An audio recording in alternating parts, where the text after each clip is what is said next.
Hello, എല്ലാവർക്കും തട്ടിക്കൂട്ടിൻ്റെ പുതിയൊരു വീഡിയോയിലേക്ക് സ്വാഗതം. ഇന്ന് നമുക്കൊരു ബ്രെഡ് പിസ്സ ഉണ്ടാക്കിയാലോ? കാണുന്ന പോലെ തന്നെ എളുപ്പമാണ് കേട്ടോ ഉണ്ടാക്കാൻ.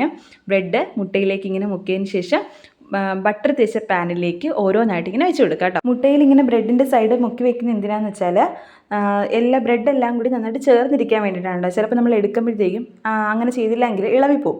ഇപ്പോൾ മുട്ടയല്ല വെള്ളത്തിലാണെങ്കിൽ നിങ്ങൾക്ക് മുക്കി വെക്കാവുന്നതാണേ. അങ്ങനെ ബ്രെഡെല്ലാം ഇവിടെ റെഡി ആക്കിയിട്ടുണ്ട്. ഇനി നമുക്കിതിലേക്ക് പിസ്സ സോസോ അല്ലെങ്കിൽ ടൊമാറ്റോ കെച്ചപ്പ് ആഡ് ചെയ്യാവുന്നതാണ്. ഞാനിവിടെ ടൊമാറ്റോ കെച്ചപ്പാണ് കേട്ടോ എടുത്തിരിക്കുന്നത്.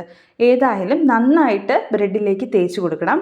നന്നായി തേച്ച് കൊടുത്തതിന് ശേഷം നമ്മുടെ കയ്യിലുള്ള വെജിറ്റബിൾസ്, ഞാനിവിടെ ക്യാപ്സിക്കവും ഓണിയനും മാത്രമാണ് എടുത്തിരിക്കുന്നത് കേട്ടോ.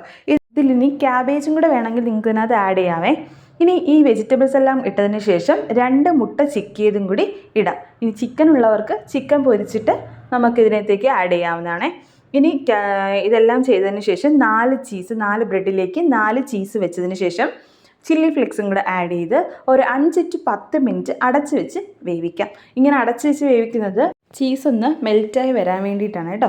ഇനി നമുക്കൊരു 5 to 10 മിനിറ്റ് വരെ നമുക്കൊന്ന് അടച്ച് വെച്ച് വേവിക്കുമ്പോഴേക്കും നമ്മൾ അടിപൊളി ബ്രെഡ് പിസ്സ ഇവിടെ റെഡി ആയിട്ടുണ്ട്.